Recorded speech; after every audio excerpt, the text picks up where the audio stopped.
ನ್ಯಾಯಾಲಯಗಳು ಯಾವ ರೀತಿ ತೀರ್ಪನ್ನ ಕೊಡ್ತಾರೆ ಈಗ ನೋಡಿ, ಅಲ್ಲಿ ಅವರು ರೀಕೌಂಟ್ ಮಾಡಿದಾಗ ಅವ್ರಿಗೆ 250 ಜಾಸ್ತಿ ಬರುತ್ತೆ ಅಂತ ಅಂದ್ರೆ ಏನ್ ಅರ್ಥ ಇದೆ ಅಂದ್ರೆ, ಎಲ್ಲೋ ಒಂದ್ ಕಡೆ ಸರಿಯಾದ ರೀತಿಯಲ್ಲಿ ಇವ್ರ ಪರವಾಗಿ ಆಗ್ಲಿ ಅವ್ರ ಪರವಾಗಿ ಆಗ್ಲಿ ಕೌಂಟಿಂಗ್ ಸರಿಯಾಗಿ ಆಗಿಲ್ಲ ಅಂತೇಳಿ ಆ ಅಧಿಕಾರಿಗಳನ್ನ ಗುರುತಿಸಿ ಅವ್ರ ಮೇಲೆ ಕ್ರಮ ತಗೋಬೇಕಲ್ವಾ.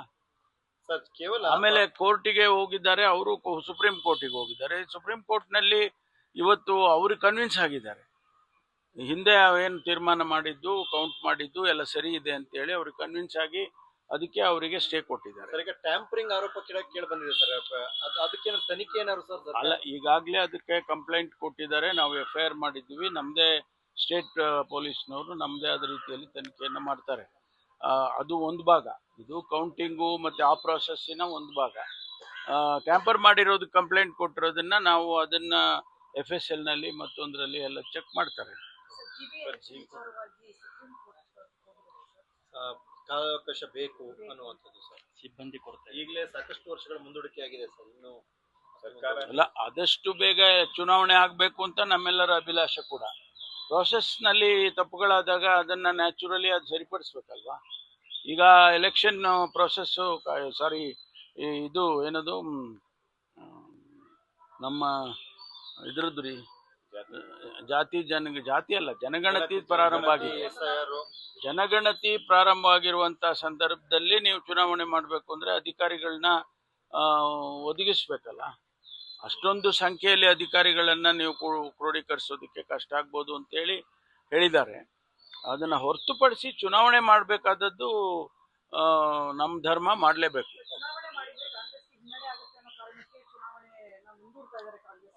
ನೋಡಿ, ಏನೋ ಹೇಳ್ತಾರಲ್ಲ, ಊರಿಗೆ ಮುಂಚೆನೆ ಎಲ್ಲ ಏನೋ ಹೇಳಿದ್ರು ಅಂತ, ಮಗು ಹುಟ್ಟಕ್ ಮುಂಚೆನೆ ಕುಲ ವಿವರಿಸಿದ್ರು ಅನ್ನೋ ತರ ಇವರು ಚುನಾವಣೆ ರಿಸಲ್ಟ್ಸೇ ಇವರೇ ಹೇಳಕ್ ಶುರು ಮಾಡ್ಬಿಟ್ರೆ ಹೆಂಗಾಗುತ್ತೆ.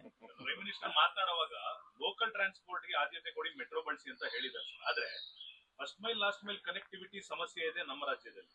ಎರಡನೇದು ಅತ್ಯಂತ ಹೆಚ್ಚಿನ ಮೆಟ್ರೋ ದರ ನಮ್ಮ ನಗರದಲ್ಲಿರುವಂತದ್ದು. ಇದನ್ನ ಯಾವ ತರ ನೋಡ್ತೀವಿ ಸರ್? ಈಗ ಇನ್ಫ್ರಾಸ್ಟ್ರಕ್ಚರ್ ಡೆವಲಪ್ಮೆಂಟ್ ಮಾಡೋದೇ ಆದ್ಯತೆ.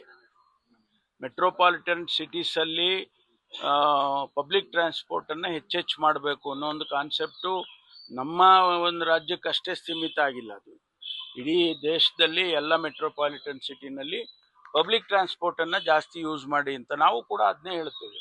ಆದರೆ ಅದು ಇನ್ಫ್ರಾಸ್ಟ್ರಕ್ಚರ್ ಆಗಬೇಕಲ್ಲ. ಈಗ ಉದಾಹರಣೆಗೆ ನಾನು ತುಮಕೂರಿಗೆ ಮೆಟ್ರೋ ರೈಲ್ ತೊಗೊಂಡೋಗ್ಬೇಕು ಅಂತ ಹೇಳಿ ನಾವು ಫಿಸಿಬಿಲಿಟಿ ಸ್ಟಡಿ ಮಾಡಿಸ್ದೋ. ಅದಾದಮೇಲೆ DPR ಬಹುಶಃ ಇನ್ನೊಂದು ವಾರದಲ್ಲಿ DPR ಕೊಡ್ತಾರೆ.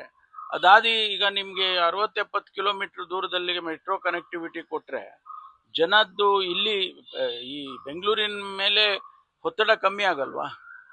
ಈಗ 1,00,000 ಜನ ಮೇಲೆ ಬರ್ತಾರೆ ಪ್ರತಿ ದಿವಸ ತುಮಕೂರಿಂದ ಬೆಂಗಳೂರಿಗೆ. ಅದು ಎಷ್ಟು ಕಷ್ಟ ಆಗ್ತದೆ ಅಂತ. ಮೆಟ್ರೋ ಕನೆಕ್ಟಿವಿಟಿ ಕೊಟ್ಟರೆ ಅವರೆಲ್ಲ ಅಲ್ಲೇ ಮನೆ ಮಾಡಿಕೊಂಡು ಟ್ರಾನ್ಸ್ಪೋರ್ಟ್ ಅಲ್ಲಿ ಬರ್ತಾರೆ, ಹೋಗ್ತಾರೆ. ಅದು ರೀಸನಬಲ್ ಆಗಿ ಇರಲೇಬೇಕು compared to any other cities.